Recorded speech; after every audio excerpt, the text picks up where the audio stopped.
తెలంగాణ నగరపాలిక ఎన్నికల్లో అధికార కాంగ్రెస్ చతికిలపడింది. రాష్ట్ర వ్యాప్తంగా నగరపాలికల్లో ఆశించిన స్థాయిలో ప్రభావం చూపలేకపోయింది. కీలకమైన కార్పొరేషన్లలో కాంగ్రెస్ చతికిలబట్టం రాజకీయ వర్గాల్లో చర్చనీయాంశంగా మారింది. కొన్ని చోట్ల స్వల్ప మెజార్టీతో గట్టెక్కినప్పటికీ మరికొన్ని కీలక నగరాల్లో హంగ్ పరిస్థితులు తలెత్తడం అధికార పార్టీకి ఎదురుదెబ్బగా మారింది.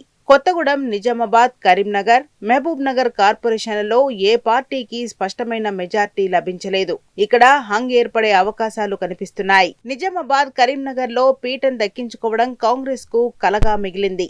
ఈ రెండు కార్పొరేషన్లలో బీజేపీకి అవకాశం అధికంగా ఉంది. కొత్తగూడెంలో సైతం స్వతంత్రులు, ఇతర చిన్న పార్టీలు కీలకంగా మారడంతో మేయర్ పీఠం ఎవరికి దక్కుతుందనేది ఉత్కంఠగా మారింది. మహబూబ్ నగర్ కార్పొరేషన్లో కూడా హస్తం పార్టీకి స్పష్టమైన మెజార్టీ దక్కలేదు. ఇక్కడ కాంగ్రెస్ రెబల్స్ బెడద వేధిస్తున్నది.